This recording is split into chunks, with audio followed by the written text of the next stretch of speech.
யூதர்கள் தங்கள் செய்தியை பிற சமயத்தவர்க்கு பகிர்ந்தளித்து ஆசி வழங்கும் மக்களாக வேண்டும் என்பதே கடவுளின் திட்டம்.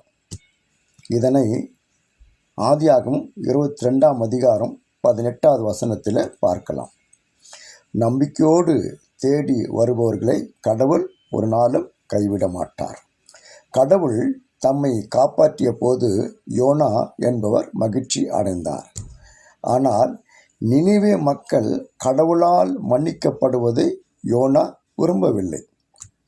அந்த மக்கள் அழியாததைக் கண்டு கோபம் கொண்டார் என்பது யோனா 4ஆம் அதிகாரம் 1 முதல் 11 வரை உள்ள வசனங்களில் பதிவு செய்யப்பட்டுள்ளது. ஆனால் மன்னிப்பு என்பது மனம் திரும்பி நம்பிக்கையோடு வரும் அனைவருக்கும் உரியது என்பதை பின்னர் கற்றுக்கொண்டார்.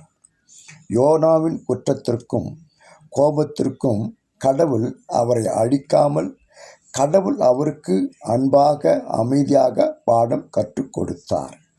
இன்று நாம் செல்ல பிராணிகள் பெட் அனிமல்ஸ் செத்து போகின்றனவே என்றும் விருப்பமான பொருள் அழிந்து போகின்றதே என்றும் கவலைப்படுகிறோம். ஆனால் நம்மை சுற்றி வாழ்வோர் வறுமையில் வாடி அநீதிக்கு உட்பட்டு அழிவது பற்றி கவலைப்படுவதையே இல்லை. எல்லாரும் தம்மிடம் வர வேண்டும், நம்பிக்கை வைக்க வேண்டும், அதனால் விடுதலை அடைய வேண்டும் என்று கடவுள் விரும்புகிறார்.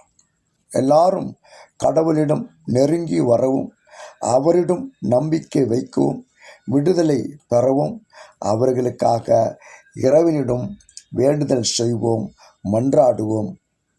கடவுள் உங்களை ஆசீர்வதிப்பாராக. ஆமென்.